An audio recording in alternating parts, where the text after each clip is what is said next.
धार्मिक एवं आध्यात्मिक शिव की नगरी वाराणसी में वैदिक सनातन धर्म व संस्कृति को अभिसंचित करने के पावन उद्देश्य हेतु ध्यान योग सिद्धाश्रम की स्थापना पूज्य गुरुदेव श्री स्वामी कमलेश्वरानंद जी के पावन सानिध्य में किया गया है। ऋषि मुनियों, साधु महात्माओं, संत मनीषियों की इस पवित्र धरती पर धर्म की स्थापना और लोक कल्याण के लिए हर युग में किसी न किसी रूप में ईश्वर का प्राकट्य होता आया है और पवित्र आत्माओं में ईश्वर का अंश उतरता आया है। आज के युग में भी पूज्य गुरुदेव श्री स्वामी कमलेश्वरानंद जी अपनी चैतन्य ऊर्जा से संपूर्ण जगत में सत्प्रेम की धारा प्रवाहित कर रहे हैं। पूज्य श्री की चैतन्य चेतना से साक्षात दिव्य सदग्रंथ ब्रह्मवाणी का अवतरण हुआ है, जिससे मानव का कल्याण हो सके। दीक्षा, साधना, ध्यान योग, सिद्धि प्रदाता एवं समस्त मूलभूत समस्याओं का निराकरण उपलब्ध कराने वाले पूज्य गुरुदेव श्री स्वामी कमलेश्वरानंद जी का लक्ष्य है पृथ्वी पर प्रेम की उपासना, आत्म जागरण और समस्त प्राणियों का आनंदमय जीवन।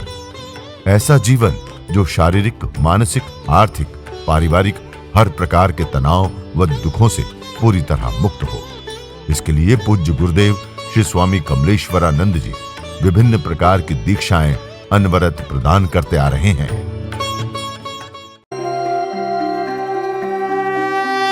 ओम त्र्यंबकं यजामहे सुगंधिं पुष्टिवर्धनम् उर्वारुकमिव बन्धनात् मृत्युर्मुक्षीयमामृतात्। नागेन्द्र हाराय त्रिलोचनाय, नागेन्द्र हाराय त्रिलोचनाय, भस्मांगरागाय नमः शिवाय। ओम नमः शिवाय। भस्मांगरागाय नमः शिवाय। नित्याय शुद्धाय दिगंबराय, नित्याय शुद्धाय दिगंबराय, तस्मै नकाराय नमः शिवाय। नागेन्द्र हाराय त्रिलोचनाय, नागेन्द्र हाराय त्रिलोचनाय।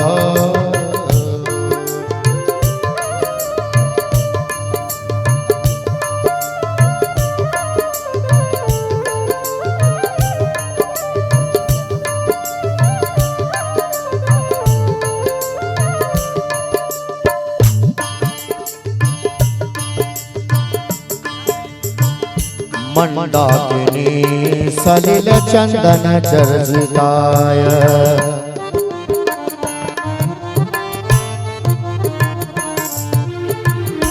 नंदीश्वर प्रमथनाथ महेश्वराय।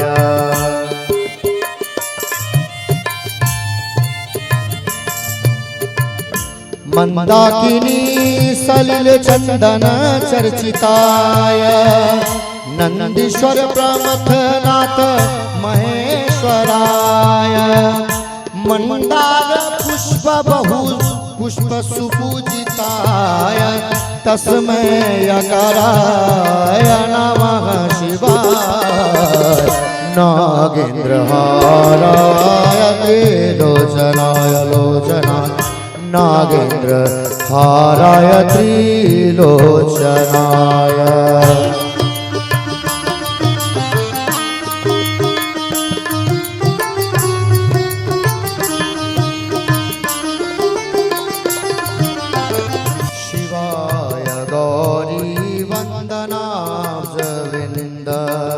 सूर्याय दक्षाध्वरनाशकाय,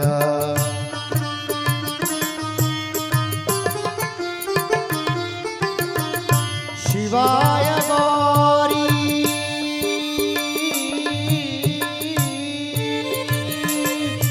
शिवाय गौरी शिवाय गौरी शिवाय गौरी शिवाय गौरी वंदना जविंद सूर्याय दक्षा धरन सकाय श्रीलकंठाय वृषध्वजाय श्रीलकंठाय वृषध्वजाय तस्मै यकाराय नमः शिवाय नागेन्द्रहाराय त्रिलोचनाय नागेन्द्रहाराय त्रिलोचनाय भस्मांगरागाय नमः शिवाय नित्याय शुद्धाय दिगंबराय तस्मै नकाराय नमः शिवाय नागेन्द्रहाराय त्रिलोचनाय नागेन्द्रहाराय त्रिलोचनाय।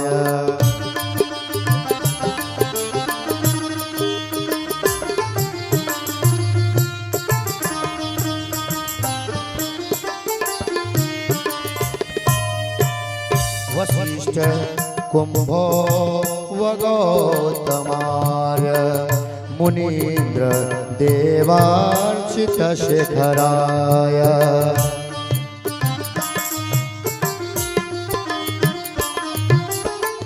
वसिष्ठ कुंभो वगौतमाय मुनीन्द्र देवार्चित शेखराय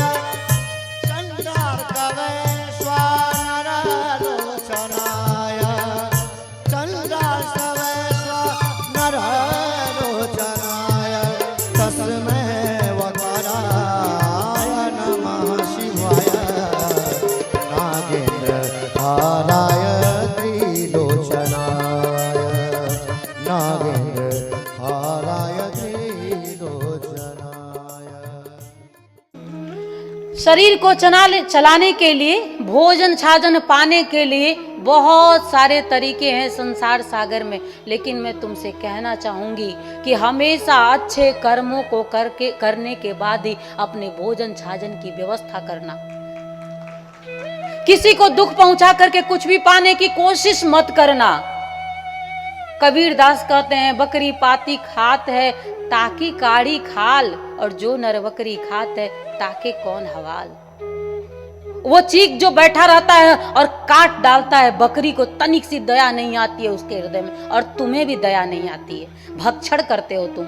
इतना कुछ परमात्मा ने बनाया है तुम्हारे लिए खाने के लिए, फिर भी तुम्हें एक जीव के ऊपर दया नहीं आती। वो काटने वाले को भी दया नहीं आती है और खाने वाले को भी दया नहीं आती है। वो काट काट करके कितनी बकरियों को वो दुख देता होगा अपनी जिंदगी में, और दुख दे दे करके कहते हैं लोग पापी पेट।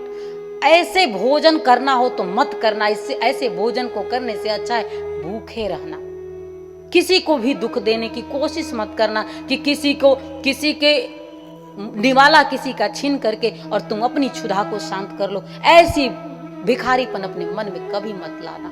तुम क्षमता से भरे हुए हो, अपार क्षमता के धनी हो तुम, क्योंकि तुम्हारे अंदर परमात्मा विराजमान है और तुम्हें वो युक्ति देता है संसार चलाने की।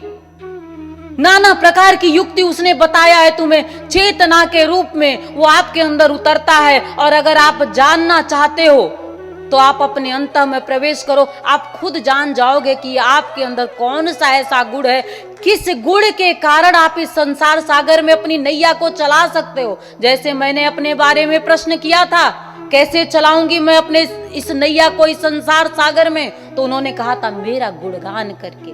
इससे सुंदर क्या हो सकता है। ऐसे ही तुम भी कुछ भी अपने लिए जिससे तुम अपनी आवश्यकता पूरी करते हो, जरूर उस पर ध्यान देना कि कहीं किसी को कष्ट दे करके हम अपना पोषण तो नहीं कर रहे हैं। क्योंकि आज अगर तुम किसी को कष्ट दे रहे हो तो ये बात अपने मन में रख लेना कि कल तुम्हें किसी न किसी रूप में अवश्य मिलने वाला है। लोभ भी मत करना। किसी के महल को देख करके कभी लोभ मत करना। अगर तुम झोपड़ी में बैठे हो और सूखी रोटी खाते हो तो राम का भजन करते हुए उसका रसपान करना। देखना तुमको उस कुटिया में कितना आनंद आएगा।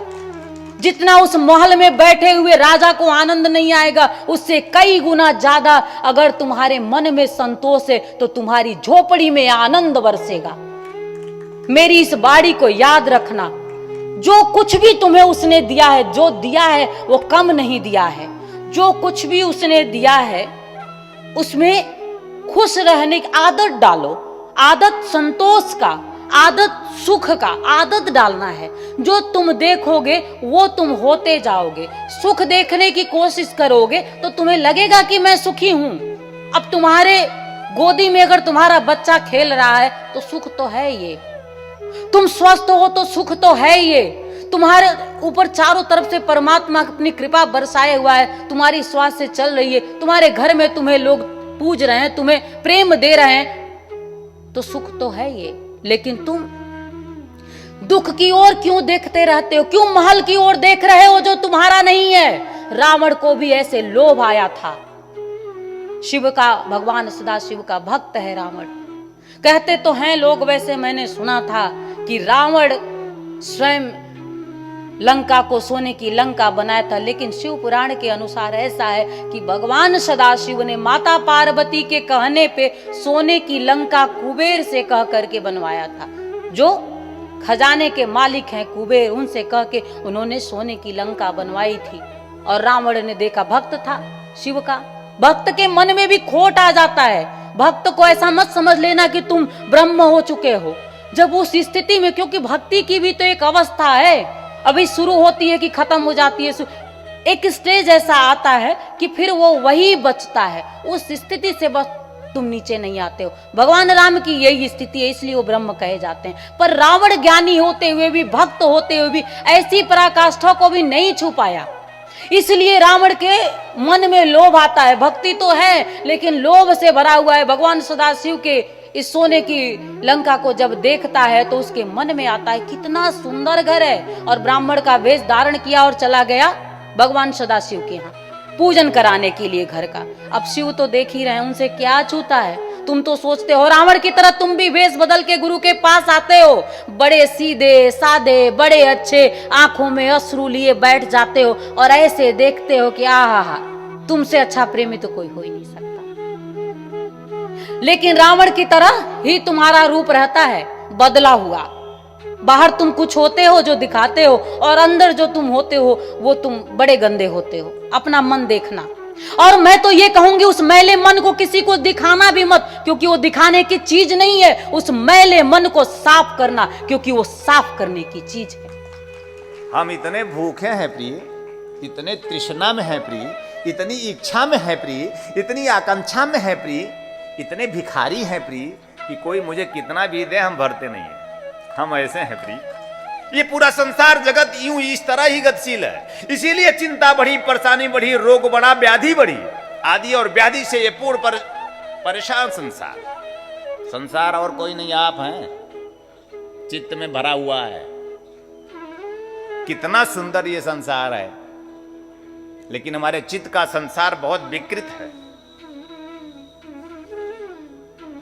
आप देखिए, मैं यहां से देख सकता हूं कि आप जिस पेड़ के नीचे बैठे हैं, ऐसा लग रहा है कि एक ऋषि काल आ गया है, और वह पेड़ एकदम से अपने आप में बौर लिया हुआ आम का पेड़ है, उसके नीचे आप लोग बैठे हैं। इतना सुखद पल है और इतना सुंदर पल है, लेकिन देखने वाला ही देख पाएगा, धन्यवाद ज्ञापित करने वाला ही देख पाएगा। जिस धरती पर आप बैठे हैं, ये धरती वहीं बैठ जाए तो आप ना होंगे। धरती हमारे पूर्णता के लिए साधन है। आकाश ना हो तो हम ना होंगे। आकाश हमारी पूर्णता के लिए साधन है। वायु ना हो तो हम ना होंगे। अरे हॉस्पिटल में जाते हैं ना, वेंटिलेटर पे ऑक्सीजन दिया जाता है। उस परमात्मा ने तो पूरा वेंटिलेटर ही जगत को बना दिया है। और अगर हम श्वास ना लें तो परमात्मा का दोष नहीं, हमारा दोष है। हम अगर देखें ना तो परमात्मा का दोष नहीं, हमारा दोष है। उसने तो हमें वह सब कुछ दे दिया है। यह संसार उसने जो ब्रह्मांड बनाया, बहुत ही सुंदर बनाया, लेकिन हमारा जो संसार है, इस संसार में हम बहुत दुखी हैं, बहुत चिंतित हैं, बहुत परेशान हैं। और सबसे बड़ी बात यह है कि है कुछ नहीं और मन में है कि सब कुछ है। मैं खड़ा है, मैं खड़ा है। यहां बैठा हर एक मैं में रहता है, यहां नहीं, यहां बैठा हर एक मैं अपने घर में रहता है। मैं करता हूं, मैं करती हूं।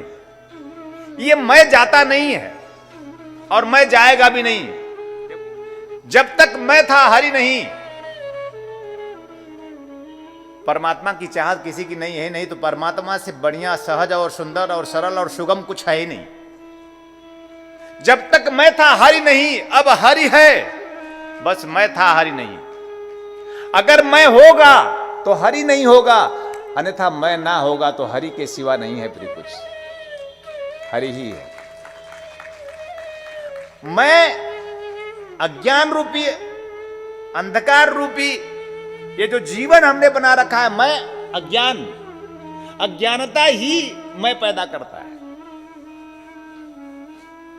अज्ञान से छटेंगे, फिर ज्ञान में आएंगे और ज्ञान से भी पार और परे होंगे, उससे भी मुक्त होंगे, तब हरि है, तब सदाशिव है। और मैंने वही कहा कि अज्ञान से पहले दूर हो जाए, और अज्ञान से दूर होने के लिए एकमात्र दीक्षा की आवश्यकता है। अज्ञान तिमिरांधस्य अज्ञानांजन शलाकया चक्षुरुन्मीलितं येन तस्मै श्री गुरुवे नमः, भगवान सदाशिव ने कहा। अज्ञान रूपी अंधकार से अगर आपको पार होना है, और जब तक अज्ञानता में होंगे तो दुख में होंगे, चिंता में होंगे, परेशानी में होंगे, रोग में होंगे, जर्जरता में, वृद्धता में होंगे। अगर अज्ञान से पार और परे ज्ञान में आपकी प्रतिष्ठा होगी तो आपकी उम्र तो बढ़ेगी, पर आप जवान होते जाएंगे। जितनी उम्र बढ़ेगी उतनी जवानी बढ़ेगी आपकी। जवानी किसकी है? वह यौवन प्राप्त होगा आपको जो कभी मरा ही नहीं है। ऐसा यौवन प्राप्त हो जाता है।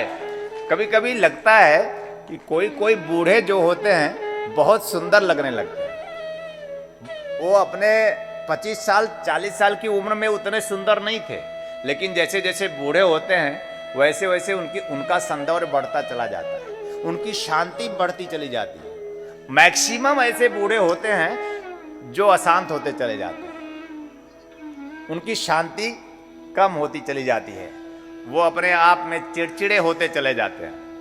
लेकिन सदगुरु सानिध्य में अगर कोई साधक शिष्य साधना करता हुआ, सदगुरु की अंगुली पकड़ता हुआ, अज्ञान से ज्ञान की ओर चलता हुआ, असत से सत की ओर चलने की पिपासा लेता हुआ अगर वो गतिशील होता है तो निश्चित रूप से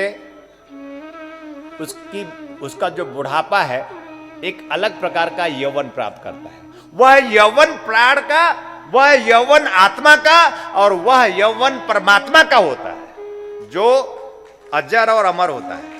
बोलिए परम पूज्य गुरुदेव की, परम पूज्य गुरुदेव की, परम पूज्य गुरुदेव की।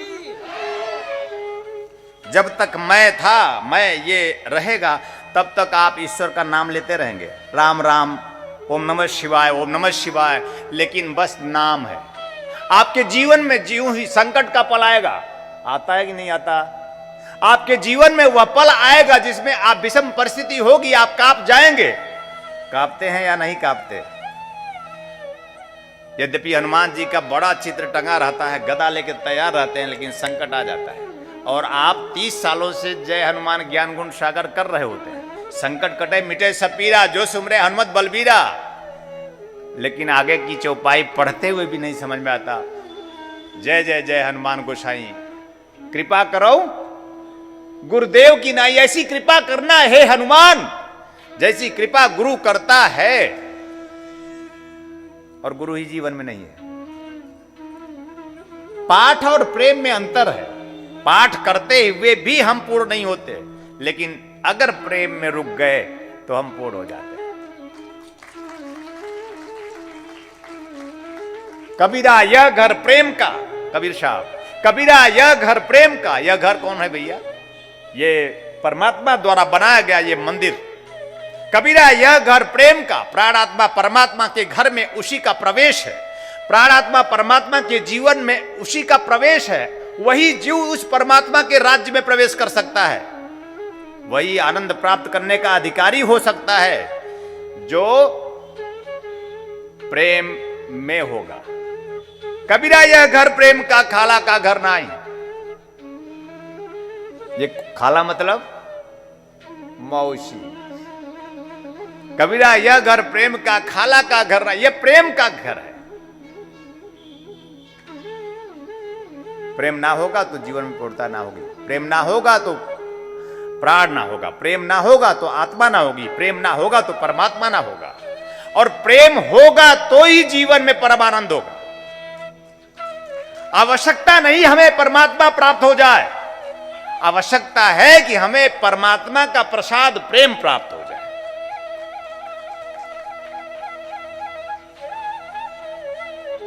एक दिन मैंने उनसे कहा 2012 में, प्रभु मुझे ऐसा लगता है प्रेम और प्रभु में कोई अंतर नहीं है।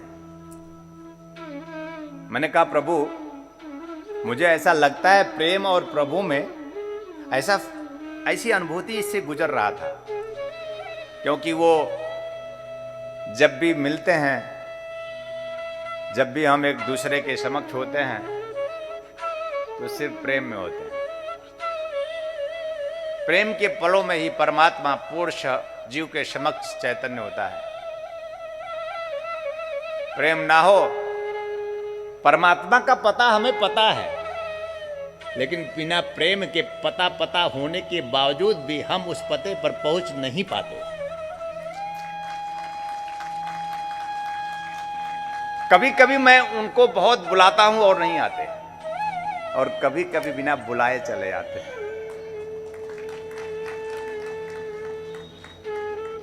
कभी कभी उनको कई दिन लग जाते हैं, 1 दिन 2 दिन 7 दिन हो जाते हैं, और वो बुलाते हम थक जाते हैं और वो आते नहीं, क्योंकि मैं जानता हूं कि मैं उन्हें बुला रहा हूं, आइए आ जाइए, कब मिलेंगे, कैसे मिलेंगे, आएंगे कि नहीं आएंगे, इंतजार। लेकिन प्रेम हृदय में नहीं होता है, और प्रेम हृदय में हो जाए तो परमात्मा स्वतः बिना बुलाए आ जाए। इस अनुभूति से मैं गुजर रहा था और मैंने कहा प्रभु मुझे ऐसा लगता है प्रेम और प्रभु में अंतर ही नहीं है। बोले कमल बिल्कुल सही कहा, प्रेम है तो प्रभु है। क्या आवश्यकता है आपको? प्रेम की। हर एक जीव प्रेम चाहता है। बताइए आप अपने घरों में प्रेम चाहते हैं या नहीं चाहते हैं? हर माता बहनें, हर भाई बहन, पूरा घर में स्वजन सगे संबंधी सब प्रेम चाहते हैं, लेकिन कोई प्रेम में है? क्यों? क्योंकि संबंधों के बीच में कोई ऐसा गुरु प्रेम में, पूर्ण प्रेम में गुरु अगर हमारे संबंधों के बीच में ना होगा तो प्रेम रस से हम भर नहीं पाएंगे। आवश्यकता है हमारे स्वजन सगे संबंधियों के बीच में एक गुरु आए जो पूर्ण प्रेम से भरा हो। पूर्ण प्रेम से भरा हो मतलब पूर्ण प्रेम का अर्थ होता है जो परमात्ममय हो। बोले परम पूज्य गुरुदेव की, परम पूज्य गुरुदेव की, परम पूज्य गुरुदेव की। जय श्री नारायण, जय श्री नारायण, हर हर महादेव। इस जो भी आपके पास ज्ञान है उस ज्ञान के भ्रम से मुक्त हो जाइए। आपको ज्ञान है ही नहीं, ज्ञान पोथी में नहीं है, ज्ञान पोथी में नहीं, ज्ञान बाहर नहीं है, ज्ञान भीतर है, और भीतर का ज्ञान अभी निकला नहीं है, और भीतर का ज्ञान तब प्रकट होगा जब हम प्रेम में होंगे। और किसके प्रेम में होना है? प्रेम एकमात्र सद्गुरु से होना है। सद्गुरु से प्रेम ही हमें सदाशिव को साक्षी करा सकता है। सद्गुरु से प्रेम ही हमें उस परमात्मा को प्रकट करने की शक्ति और क्षमता देता है। सद्गुरु का प्रेम ही हमें अपने आप में ओम पूर्णमदः पूर्णमिदम् कर देता है। यह हमारे जीवन का सौभाग्य है। सद्गुरुदेव भगवान निखिल परमहंस स्वामी निखिलेश्वरानंद जी हमारे जीवन में आए और उनको देखा मैंने और प्रेम हुआ। गुरु को देखें और प्रेम हो जाए। प्रेम कोई ऐसी चीज तो नहीं है कि लेंगे और देंगे। अगर हमारा मन निश्चल होगा, मन का दर्पण साफ होगा, मन पावन और पवित्र होगा, तो हम प्रेम कर जाएंगे। निश्चलता ना होगी तो प्रेम ना होगा, निश्चलता ना होगी तो प्रभु भी ना होगा। और एक बात और ध्यान रखना, निश्चलता ना होगी तो भगवान सदाशिव की निश्चिंतता भी ना होगी। वह निश्चिंत है, निर्द्वंद्व है, निर्विकारी है। अगर निश्चल प्रेम होगा तो भव भयहारी है। निश्चल प्रेम होगा तो भव भयहारी है। और सही मायने में प्रेम ही ज्ञान है। ज्ञान और कुछ नहीं, प्रेम ही ज्ञान है। प्रेम ज्ञान होगा तो दिव्य सद्ग्रंथों का अवतरण स्वयं में होने लगेगा। प्रेम ही था कि गीता उद्धृत हुई, परमात्मा जाने गए। प्रेम ही था तो रामायण उद्धृत हुई, उच्च कोट के ऋषि वाल्मीकि जाने गए। त्रिकालदर्शी वाल्मीकि अत्यंत शुद्ध विशुद्ध दिव्य पावन और निर्मल निर्झर धारा ज्ञान की बहा दी और राम को अवतरित कर दिया। प्रेम ही है कि हमारे सद्ग्रंथ सदशास्त्र प्रामाणिक रूप से गुरु शिष्य के बीच में अवतरित हुआ। दीक्षा के माध्यम से हमारे ऐसे ग्रंथियां जागृत हो सकती हैं। दीक्षा के माध्यम से हमारे ऐसे जीवन में प्रेम घटित हो सकता है। दीक्षा के माध्यम से हमारे जीवन में ऐसी संपूर्णता प्राप्त हो सकती है। दीक्षा के माध्यम से हम वो जो चाहते हैं हमारे लिए वह अवश्य ही हम पूर्ण कर सकते हैं। इसलिए प्रत्येक जीवात्माओं को दीक्षा धारण करनी चाहिए। अब ऐसा वैसा वैसा मिलेगा नहीं, जैसा मिला है वैसा धारण करना चाहिए। तत्वचिंतक पूज्य गुरुदेव श्री स्वामी कमलेश्वरानंद जी का संकल्प है एक ऐसे समाज का निर्माण करना जिसमें हम सभी स्वावलंबी हों, आत्मनिर्भर हों। ध्यान योग जन जागृति सेवा संस्थान द्वारा संचालित ब्रह्मानंद बाल विकास केंद्र में उपेक्षित और अनाथ बच्चों को संस्कृति संस्कार से पूर्ण शिक्षा दीक्षा प्रदान कर उनका सर्वांगीण समुज्ज्वल विकास किया जाएगा।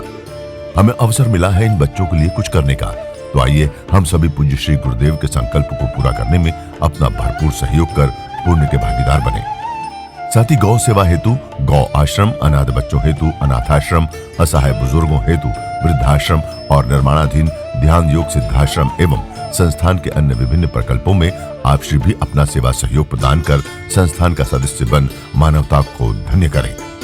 संस्थापक सदस्य 9 लाख या अधिक, सह संस्थापक सदस्य 6 लाख या अधिक, संरक्षक सदस्य 3 लाख या अधिक, आजीवन सदस्य 2 लाख या अधिक, सम्मानित सदस्य 1 लाख या अधिक, विशिष्ट सदस्य 51,000, सामान्य सदस्य 21,000। सहयोग के लिए आप श्री संस्थान के बैंक अकाउंट में सहयोग राशि जमा करा सकते हैं। बैंक ऑफ इंडिया ध्यान योग जन Jagriti Seva Sansthan, account number 014320110002228, IFSC BKID 0000143, branch Badlapur east, Thane Maharashtra 421503। आप श्री का अनुदान आयकर धारा 80G के अंतर्गत कर मुक्त होगा। दिव्य ऋषि फार्मेसी आपके लिए लेकर के आए हैं ज्वाइंट केयर टैबलेट और ऑयल, जोड़ों के दर्द से राहत पाने के लिए और मजबूत हड्डियों के लिए। इसमें मौजूद प्रोटीन्स तथा विटामिन हड्डियों को मजबूती प्रदान करते हैं। यह जोड़ों के आसानी दर्द को समाप्त करता है, जैसे घुटनों के दर्द व कलाई के दर्द, रीढ़ की हड्डी में दर्द, कंधों में दर्द। यदि आपको स्लिप डिस्क या सर्वाइकल है तो इन सभी परेशानियों से छुटकारा पाने के लिए आज ही मंगाएं ज्वाइंट केयर टैबलेट और ऑयल। मंगाने के लिए आप हमारे इन नंबरों पे संपर्क करें। हमारा नंबर है 8108666991, 8108666992, 8108666993, 8108666994। दिव्य ऋषि फार्मेसी आपके लिए लेकर के आए हैं रत्नम ज्योति, आंखों की संपूर्ण देखभाल के लिए। शहद के साथ नित्य लेने से नेत्र ज्योति बढ़ जाती है, आँखों का चश्मा उतर जाता है। यह आयुर्वेदिक औषधि है, इसका कोई साइड इफेक्ट नहीं। इस औषधि को मंगाने के लिए आप हमारे इन नंबरों पर संपर्क कर सकते हैं। हमारा नंबर है 8108666991, 8108666992, 8108666993, 8108666994। दिव्य ऋषि फार्मेसी लेकर के आए हैं अमृत क्वाथ, कायाकल्प की विशेष औषधि। यह आपके शरीर को पूर्ण रूप से स्वस्थ करने के लिए आपके रक्त को शुद्ध करता है और शरीर के विषैले पदार्थ को बाहर निकालता है। मोटापा कम कर आश्चर्यजनक शारीरिक परिवर्तन कर पूरे शरीर को स्वस्थ और सुंदर बनाता है। यह मधुमेह को भी नियंत्रित करता है। यह औषधि आपके शरीर में रोग प्रतिरोधक क्षमता को बढ़ाता है। यह एक चमत्कारिक औषधि है। इसे मंगाने के लिए आप हमारे इन नंबरों पे संपर्क करें 8108666991, 8108666992, 8108666993, 8108666994।